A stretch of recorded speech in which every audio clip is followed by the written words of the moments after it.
Good morning. आज हम पढ़ने जा रहे हैं बोहर एटॉमिक मॉडल।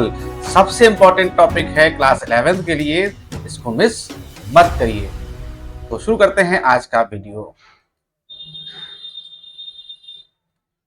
तो आज का हमारा जो टॉपिक है वो है बोहर्स या बोर परमाणु मॉडल, बोहर्स एटॉमिक मॉडल। आराम से पॉइंट बाय पॉइंट समझेंगे क्योंकि एग्जाम में बहुत इंपॉर्टेंट है। यह मॉडल नील्स बोर ने 1913 ईस्वी में दिया था।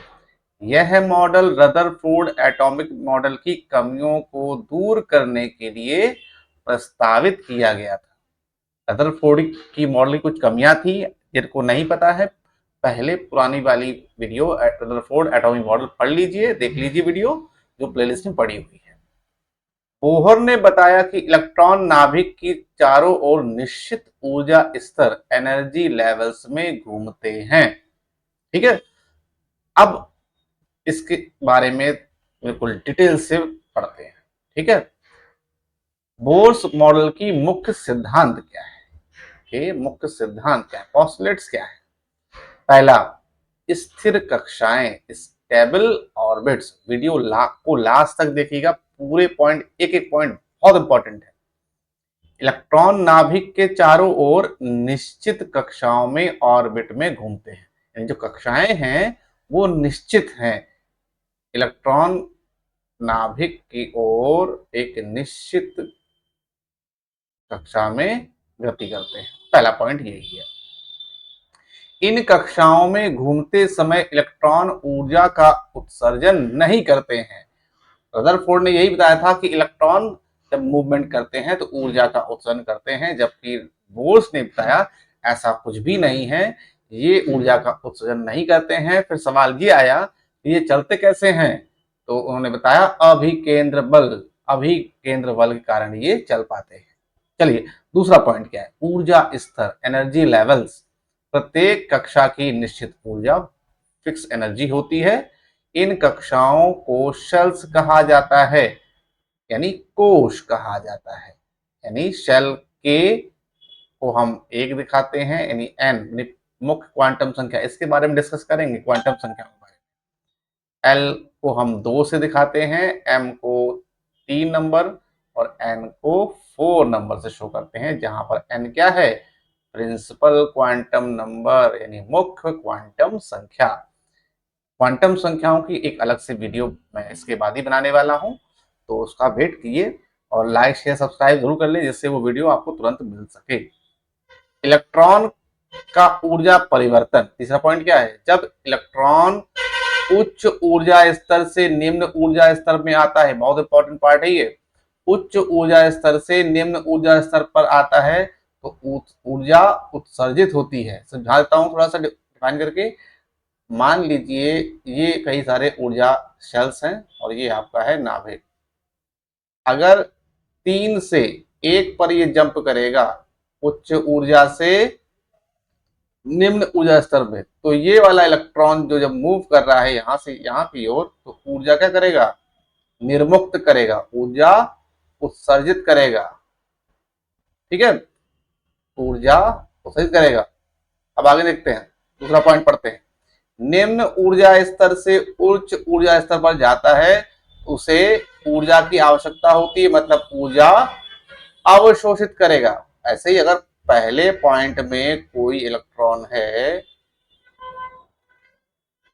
और इसको जाना है 3 नंबर पे, तो इसके लिए इसे कुछ ना कुछ हमें ऊर्जा देनी पड़ेगी, ऊर्जा देनी पड़ेगी। बात समझ में आई, ये ऊर्जा का उत्सर्जन नहीं करेगा, अवशोषण करेगा। बात समझ में आई। नेक्स्ट पार्ट, ऊर्जा का सूत्र क्या होगा, कैसे निकालेंगे ऊर्जा को।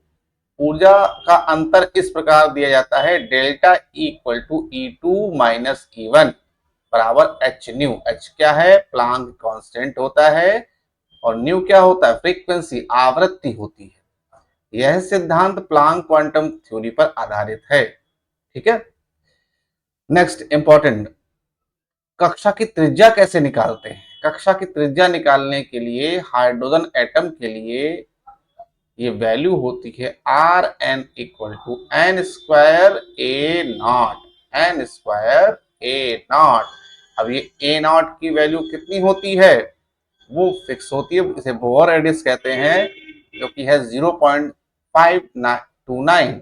अब जरा समझेंगे, अगर हम कहते हैं हाइड्रोजन अगर का इलेक्ट्रॉन सेकंड रेट पर है, एन बराबर अगर 2 है, इसके लिए रेडियस क्या होगा, त्रिज्या क्या होगी उस हाइड्रोजन एटम की, तो 1 एन इक्वल टू 2 है, तो वैल्यू पुटअप करेंगे 2 का स्क्वायर इंटू 0.529 कर देंगे, गुणा करके जो भी आंसर आएगा वो इसका हो जाएगा रेडियस, R2 की वैल्यू हो जाएगी। बात समझ में आई? ऐसे हम किसी भी एनर्जी लेवल के लिए रेडियस यानी त्रिज्या का कैलकुलेशन कर पाते हैं। ठीक है, नेक्स्ट टर्म क्या है, इलेक्ट्रॉन की ऊर्जा कैसे निकालेंगे।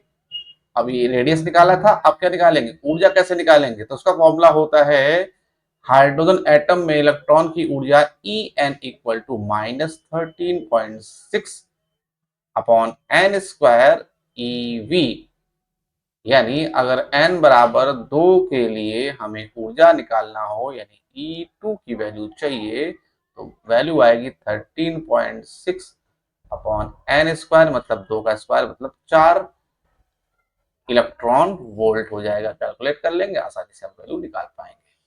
यहाँ पर n क्या है, ऑर्बिट नंबर, ऑर्बिट नंबर कक्ष की संख्या, कौन सा कक्ष में है क्या।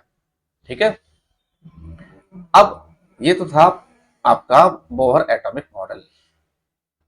अब इस मॉडल की कुछ उपलब्धियां थी, वो उपलब्धियां कौन कौन सी थी, सक्सेस कौन कौन से थे, हाइड्रोजन एटम के लाइन स्पेक्ट्रम को समझा पाया था, इलेक्ट्रॉन के एनर्जी लेवल की व्याख्या कर पाया, ये परमाणु की स्थिरता स्टेबिलिटी को भी यह समझा पाया, पर कुछ कमियां भी रह गई।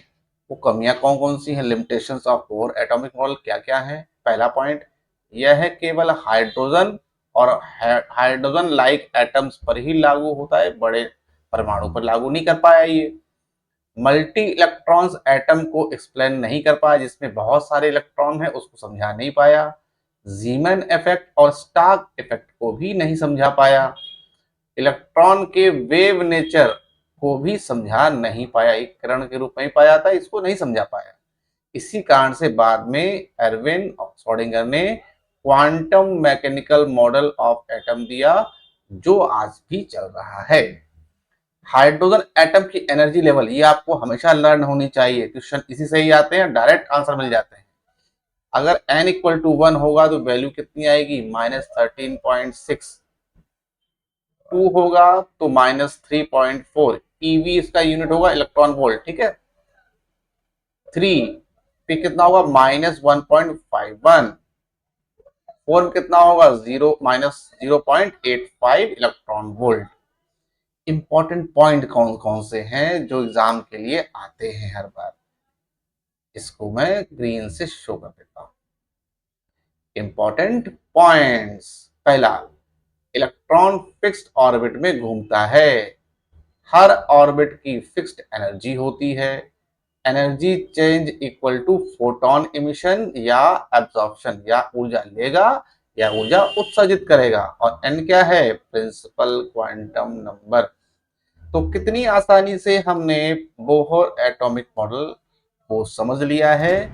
वीडियो अच्छी लग रही है तो लाइक शेयर सब्सक्राइब करते रहिए, जिससे आपको आने वाली वीडियोस आसानी से मिलती रहे। अगला वीडियो जो होगा वो आपका क्वांटम संख्याओं पर होगा, क्वांटम नंबर्स पे होगा, तो हम उसके बारे में डिटेल से समझेंगे। मिलते हैं अगले वीडियो में, तब तक के लिए नमस्कार।